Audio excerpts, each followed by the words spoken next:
Hi, everyone. Welcome to the Empty Plates Protest webinar. I'm Steve Hayward, the Communications Manager for the Food Research and Action Center.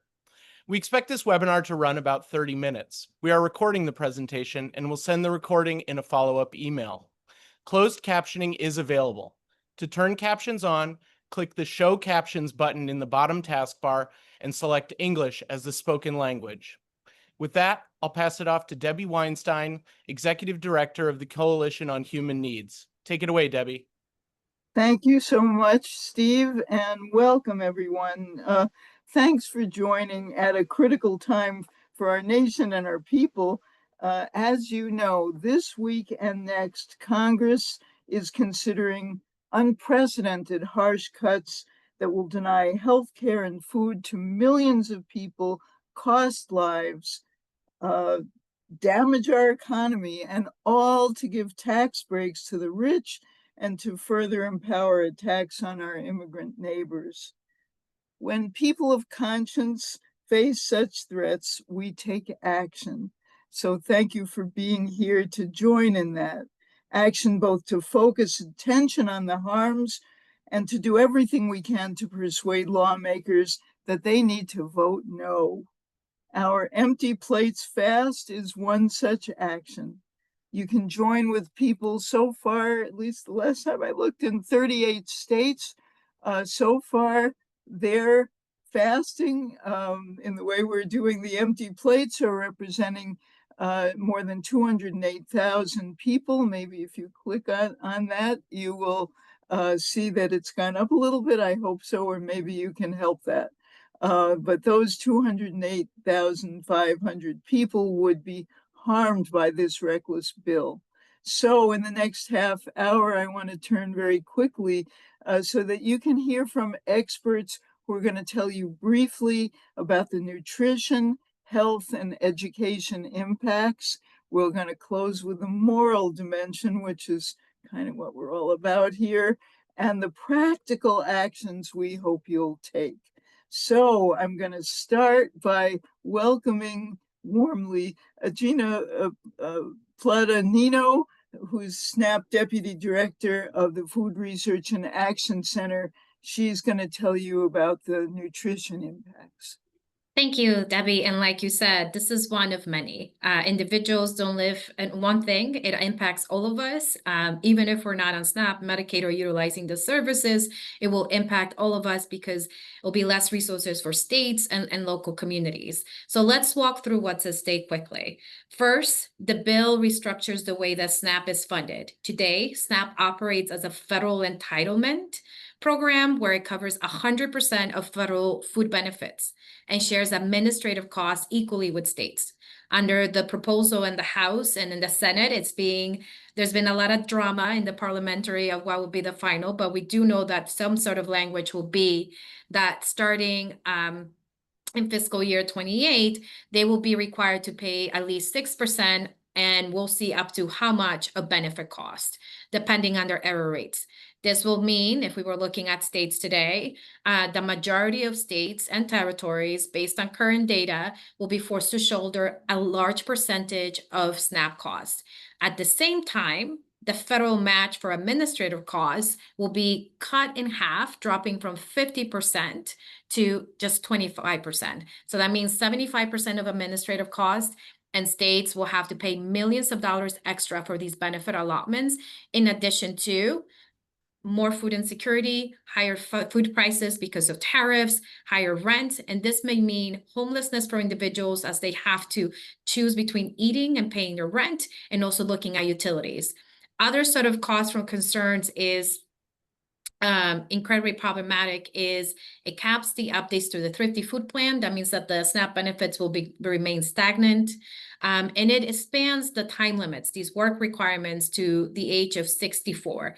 Incredibly harmful, especially for women and older adults, because it's more difficult to find jobs to show that you're working at least 20 hours. And it also restricts who is exempted from this requirement.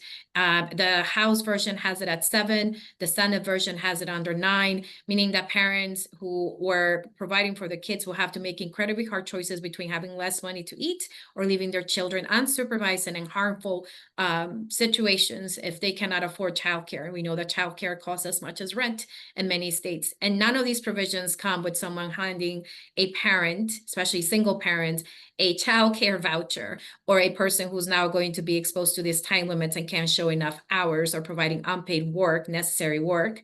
An opportunity to say, here's a job or here are the resources. We can go on into the impacts, but I will say that we're incredibly concerned about what these SNAP cuts will do, because it will mean less resources for the states to have. And if you look at the local level, not all municipalities are created equal. It means less resources for municipalities, while food insecurity will keep rising, and it'll be more harmful for individuals down the road. Thank you, Debbie. Well, thank you, Gina. There's a lot in there. There's a lot for us all to absorb, because there's a lot of harm in this bill. And Gina started us off hearing about people who will be hungrier by the millions if this were to be enacted. Let's remember that the next step, or the step that's going on right now, is action in the Senate.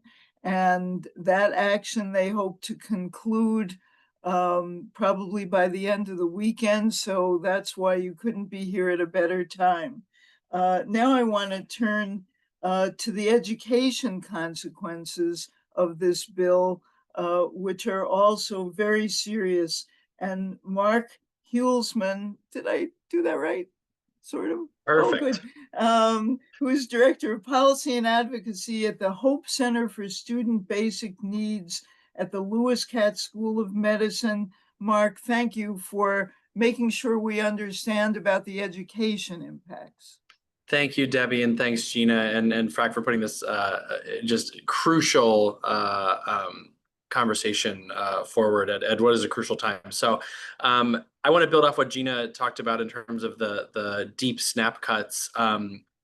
I'll just start out by saying, education and access to educational opportunity is one of the bedrocks of our economy and our democracy. And I love what Gina said about the potential SNAP cuts impacting all of us, because when we think about cuts to education, and particularly higher education, which is what this bill goes after, cuts to higher education, does nothing more than reduce opportunity, harm communities, harm economic growth and innovation, and ultimately expands poverty and increases inequality, right? So these cuts, we believe, go hand in hand in a very negative way when we talk about cuts to safety net programs in higher ed. So from our perspective, we believe that students cannot be expected to learn or thrive or follow their dreams or ultimately achieve financial stability if they're unable to finance their higher education, particularly if they're hungry while they're in school, if they're worried about putting a roof over their kids' heads, if they're worried about medical care or child care for themselves or their family, or if they're frankly terrified of a student loan balance that's growing while they're in school and after school.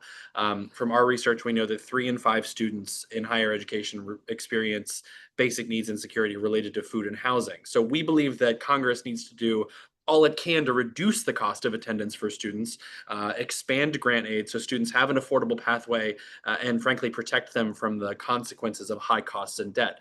And I'll say that the reconciliation bills being put forward by the House and Senate violate every one of these principles. Both the House and the Senate bill include provisions that in some way will limit or eliminate eligibility for federal financial aid, including Pell Grants for millions of students. It will force students away from federal student loans for those who have to borrow towards an unregulated and often, frankly, predatory private market, severely limits the ability of future departments of education to provide students and borrowers with relief and protections they are entitled to under the law. So I'll happily talk a little bit about any of these, but we're so grateful to the groups highlighting the harms of the SNAP and Medicaid and tax provisions of this bill, and those calling on lawmakers to protect and expand these crucial programs. But we also believe that provisions that will cut the student loan safety net, Pell Grant eligibility, cap the ability of students to finance their higher education will ultimately result in increased food insecurity for students while reducing opportunity across the country. So among the most damaging provisions of some of these bills, just to give you a flavor, the House bill that passed would eliminate Pell Grant eligibility or reduce Pell Grant awards for over 4 million students by increasing the number of credits required to be full-time and receive the full Pell Grant. It would eliminate Pell Grant eligibility for those attending college less than half-time, which is millions of students just trying to cobble together a class or two, right? And it's frankly cruel to eliminate their ability to avail themselves of financial aid.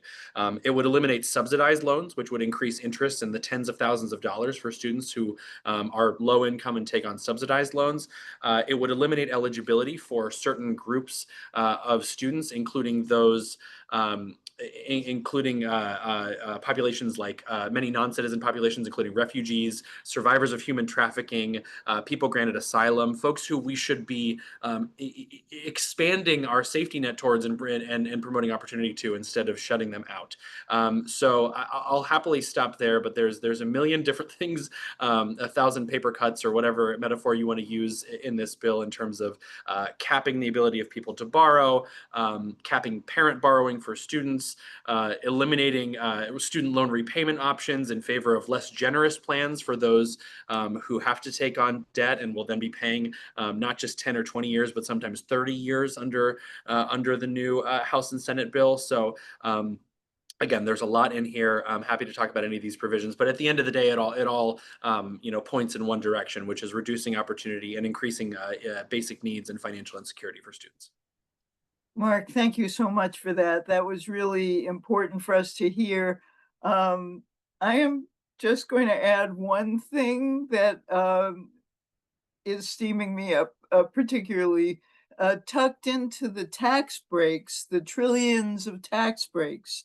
There is an unprecedented 100% tax break for people who have enough money to donate to private entities that give vouchers for students to attend private schools. And so this would be a huge attack on public schools, on public schools.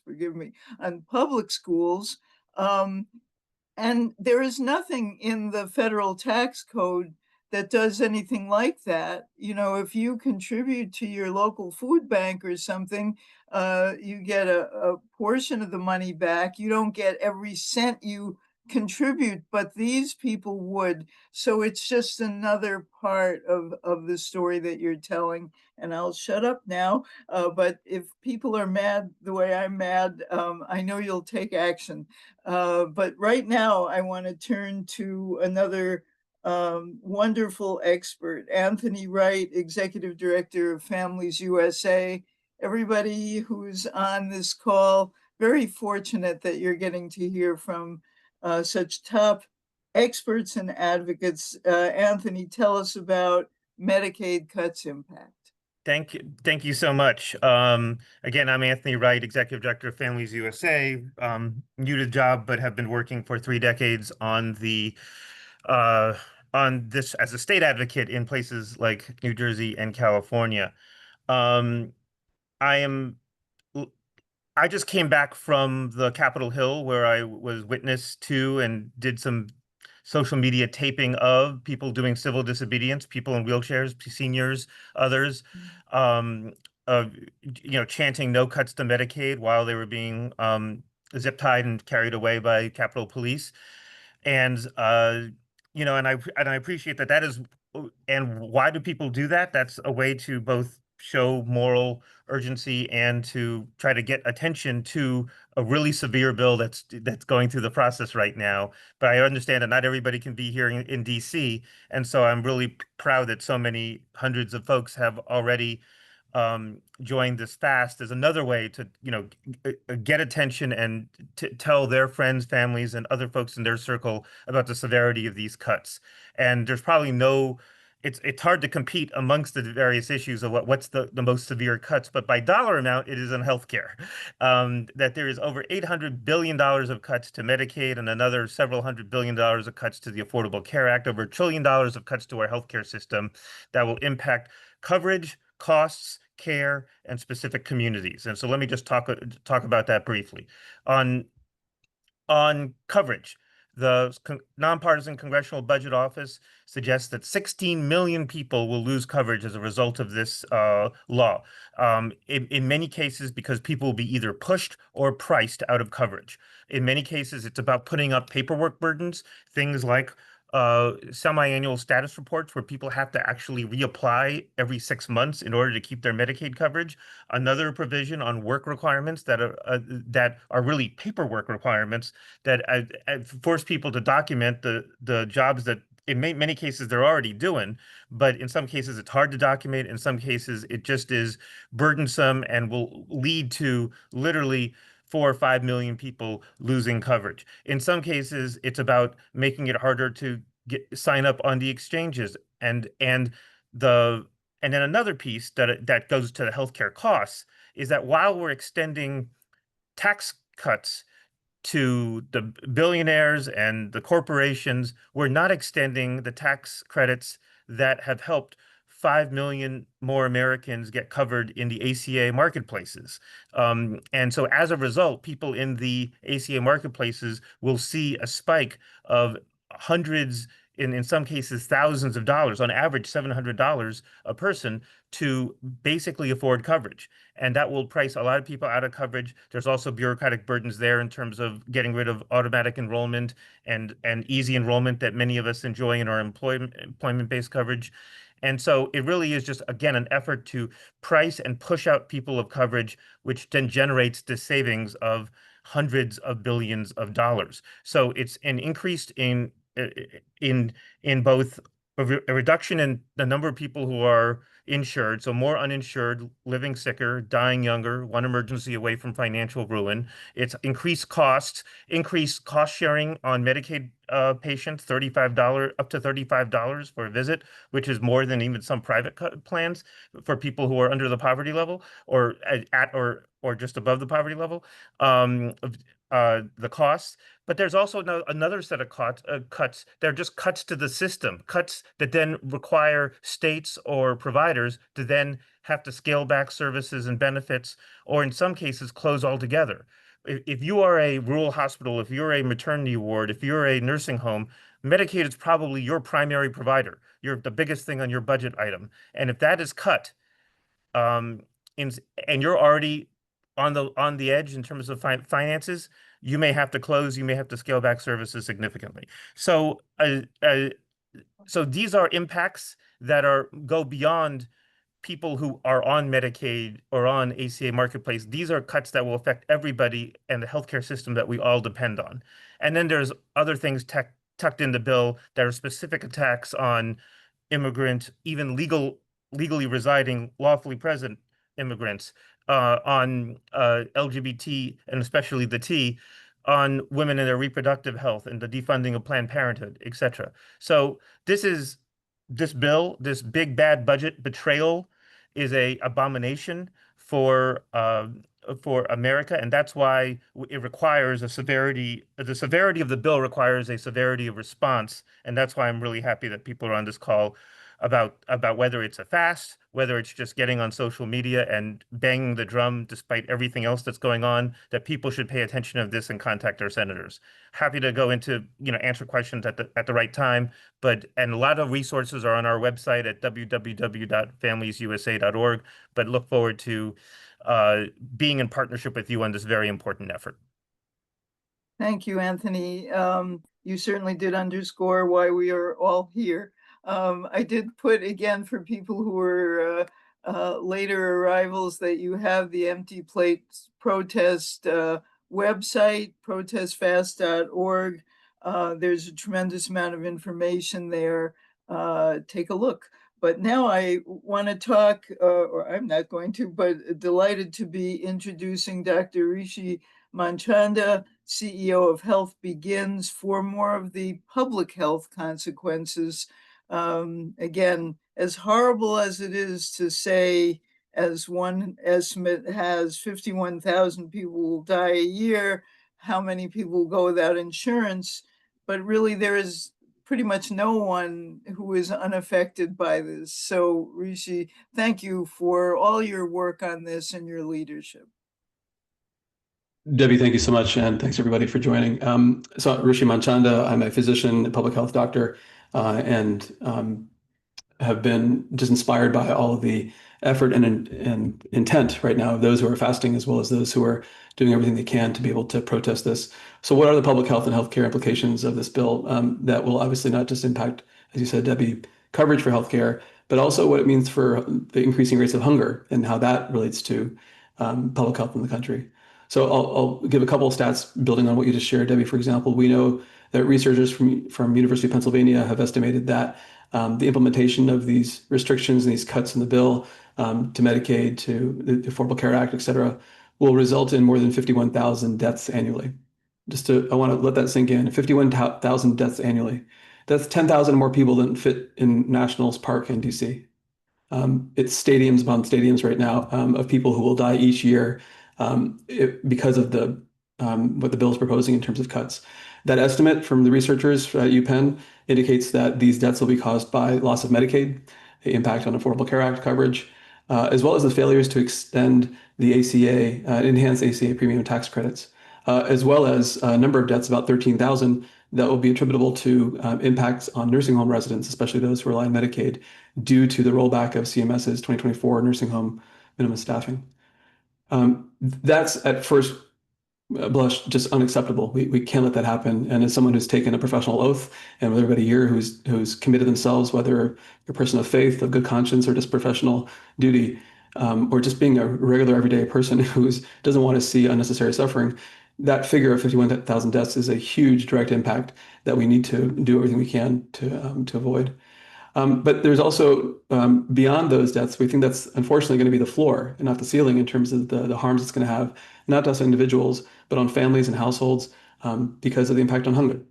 We know, as physicians, as public health providers, as well as others who are food security advocates, that hunger and food insecurity in the US have significant impacts on public health.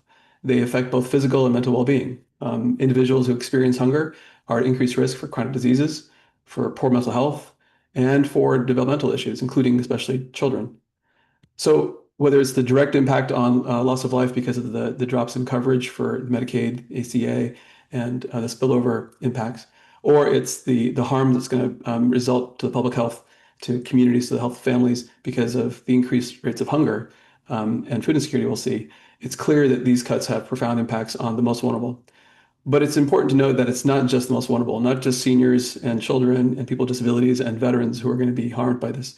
It's also clear that these are ripple effects that will cascade through entire households, communities, and the states.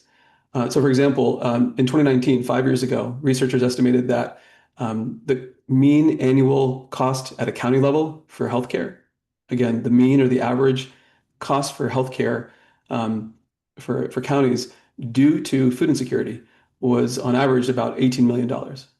That's 5 years ago. If these cuts go through in this bill, the cost of local economies and what it means to be able to kind of have your local city, your county be able to maintain basic essential services will be hobbled by this impact on hunger and food insecurity because of the costs on healthcare as well as other sectors too. So hunger costs, and it costs not just those who are directly experiencing hunger, but it impacts all of our economies, right? Every member of our community. I want to mention one more important thing here, Debbie, before passing it over, which is it's not as if folks don't know this. We know now that the favorability for Medicaid is now at some of the highest levels. It's at 83%, including majorities of Democrats, independents, and Republicans. 74% of Republicans have favorable views towards Medicaid. 2/3 of the public now view the ACA, the Affordable Care Act, positively as well. And that's because people have seen the benefits that this has on their households and their families and their communities. An important point, though, is that in this moment right now, according to polling from Kaiser Family Foundation, public attitudes towards this bill are dynamic, and they shift, especially when they hear about the facts, when they hear about some of the facts we're talking about today. So, for example, according to recent polling from Kaiser Family Foundation, public support for this bill, for this budget bill, and all the related related cuts, public support drops by 14 percentage points to just 21%. Just 21%, after hearing that the legislation will decrease funding for local hospitals. In addition, 3/4 of the public, again, Democrats, Independents, and Republicans, have a very unfavorable view of the legislation when they hear that the bill is going to increase the number of Americans without health insurance by the millions. So we're not alone, right? The vast majority of Americans right now across all political backgrounds know that these cuts are not just immoral, but are going to have ripple effects across all families, in particular working families, middle-class families, and just to pay for tax cuts for the rich. We can't let this happen. Obviously, the protest fast is one way of being able to lend moral, political voice to increase pressure on the senators who are right now on the fence but are deeply concerned about these cuts. We need to give them some wind at the sails to ensure that they know that through our moral sacrifice, through skipping a meal, through the symbol of the empty plate, that we want them to do the right thing and not have many more empty plates result from these cuts. So Debbie, with that, I'll turn it back to you. Thank you so much, Rishi. That was moving. And to keep it on the moral plane, I am really honored to have the chance to introduce Sister Eilish McCullough, who is going to ground us in why we're all here together, doing this work together. Welcome, Sister Eilish. Great. Thank you so much, Debbie.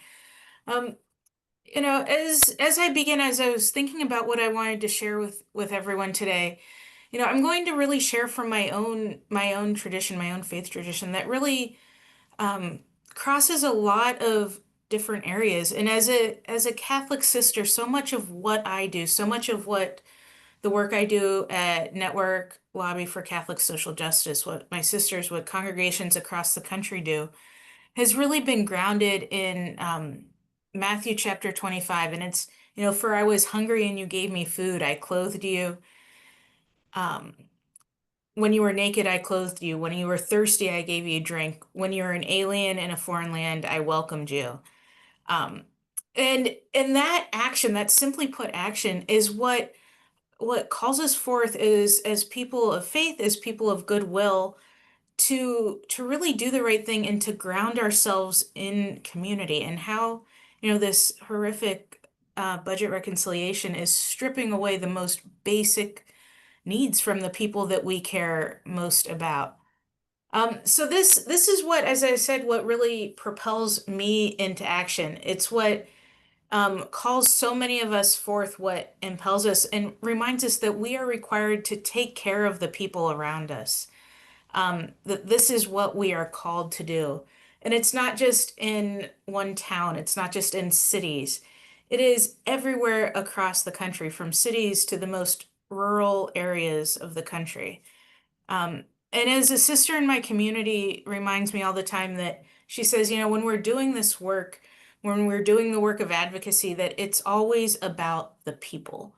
And so she says, you know, what about the people? How are we called to not just respond to, but, you know, to really be with the people, to hear what they're saying, to see what is happening, and to have our hearts really broken open by what we are seeing on the ground. And so it's about meeting that in the moment, you know, and saying that as people of faith, it's not just about the statistics, it's about the lives of real people. You know, when we're talking about Medicaid, we're talking about people in my family, about my father who is going through medical treatment right now, or my brother, or my neighbors, my aunts, my uncles, my friends. These are people who rely on Medicaid, who rely on things like SNAP. And if these programs are torn away from them, I don't know what's going to happen. And so when we talk about that, you know, I think I take a step back and I say, you know, how are we called to respond? What is this moment calling of us?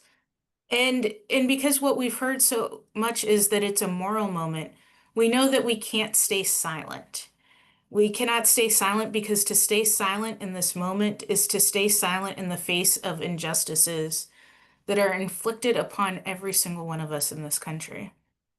And so out of that moral grounding, out of that faith, is that we know we must speak out. And here at Network, where I work, I see people of faith and goodwill, jumping into action every single day and responding out of whatever tradition they hold dear to them.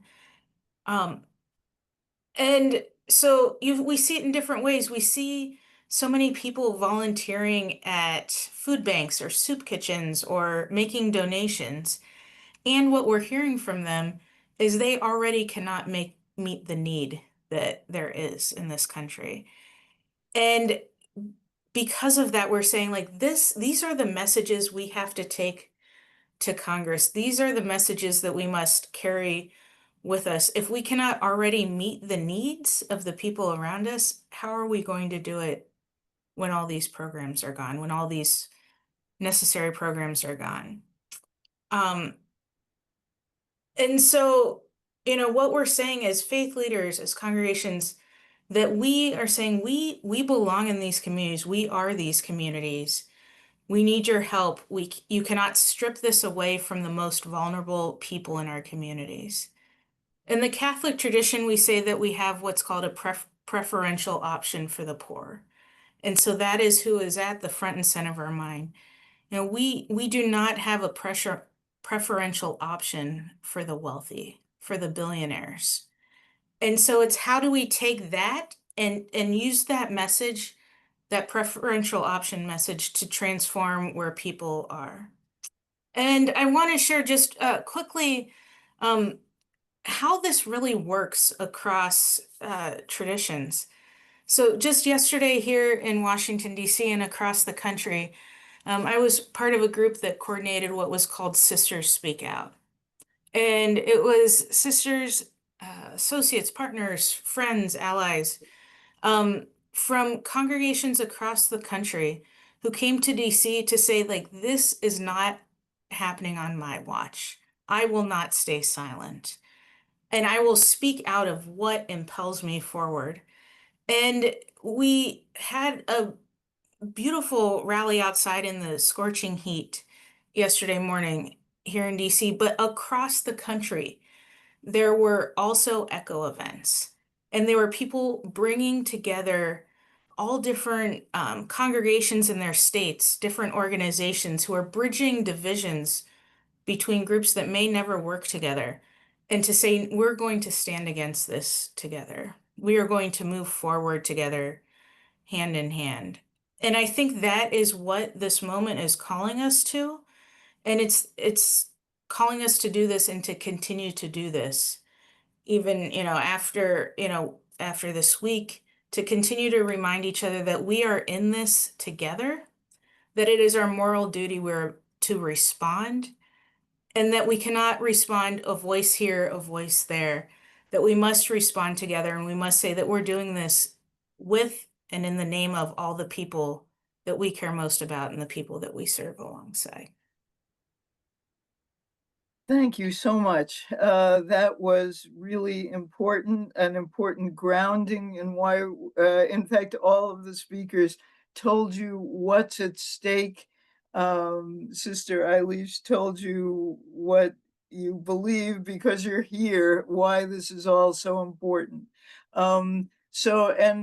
Dr. Rishi is updating us in things that may not even be showing quite on the website yet, but am I allowed to share my screen just to close out to make sure people can? Okay, Yeah. let me. You should be able to. All right, let me get back. Ooh. I'm just going to try to put up. Here we go. All right.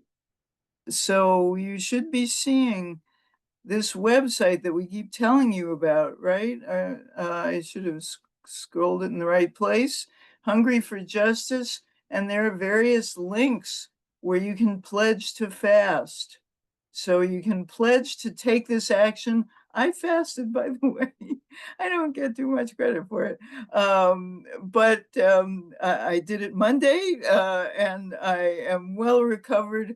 But the key thing is I didn't just do that. I called and I wrote my senators, and that's what we really need. Now, Rishi, are you telling us, I started the call to say, 208,500 people are kind of represented by the number of meals pledged. But now I think you're saying that maybe you've got stuff that isn't up here yet, that we really have made even more progress? Yeah, if you scroll down, Debbie, thanks on the screen a little bit, you'll see the stack of empty plates, that visualization. It means 425 meals have been pledged, each meal representing 500 Americans. So we're now at 212. And everybody who pledges at least one meal, 2 meals, or fasting for 24 hours just adds those meals to our pledge. I think we're well within reach to be able to kind of hit 500 meals pledged today, since we're at 425, and I expect the numbers will continue, especially as, to your point, Debbie, folks use the button on the site that says not just pledge, but then invite others to join. If you're able to scroll down, there you go, that invite. Yeah. If you click on that, you'll see how easy it is to click on invite friends to join, that button. And you'll see, if you can click on that button, Debbie, the invite friends to join button there, yep. So what'll pop up is something to make it super easy for you to literally text message, email, share on WhatsApp, direct message through your phone. There's many different ways that you can easily invite other friends. And my request would be to see if we can have everyone who's on the line now invite 5 other friends to join them today, so that we can cross the 500 meals represented threshold. And more importantly, that everybody who pledges to fast is also doing what Debbie recommended, which is to call your senators. Right. So I'm just going to keep scrolling. This is very well put together. Here's a message. You can use social media to put something like this out. But, and here's some of the stats that we talked about. I also threw some of them in the chat, and I think you'll be sent follow-up information with all of this. Here's another opportunity. If you keep scrolling, you get the opportunity to take action, which is what it's all about. Here's what the pledge form looks like. And okay, here, this is all important part. Senators who need to hear from you is all on the site. And, you know, every senator should hear from you. But if you are in the states that are shown here, it is particularly important. Or if you have friends, make sure they know that this is so important. So that's really the message. I forgive me for scrolling fast, but we've gone over our time. And I do want you to know that if you click on this website, you will have all of this information. So I'm going to stop sharing. Anything that any of the panelists want to say to close us out? Oh, I was going to put House members down here, which I'll try Debbie, to if do. I may, Yeah. you know, this isn't the first rodeo, and you're more experienced than all of us in these fights. This is not the first time that we have a GOP trifecta. You know, we have the 2001, 2003 Bush cuts. We also try to dismantle Medicaid and SNAP and other basic needs programs. We have the 2017 Trump tax cuts to try to do that as well with a GOP trifecta. But we as advocates were able to push back. So I know it seems an insurmountable mountain, which is why we are fasting and doing many other things. But together we have to keep the faith and hope that we can get to that magic 4 number and be able to delay this and push back these harmful cuts, because it's a terrible bargain that we're getting. We're not getting anything positive in return. Just very few people will keep on getting richer, while the rest of us will keep having less access to resources. Absolutely right. Well, I do want to thank everyone for joining us today. I want to thank all the speakers. Go to that website, pledge, click on those various senators that you can. Tell your friends all over the country to reach out to them too. This is not done yet, but couldn't be a more consequential week. So thank you for what you're doing. Really appreciate everyone's help. Get out there. If you can miss a meal for this, terrific. If you can call your senators, even more terrific. Thank you. I'm sure we'll be hearing from you soon.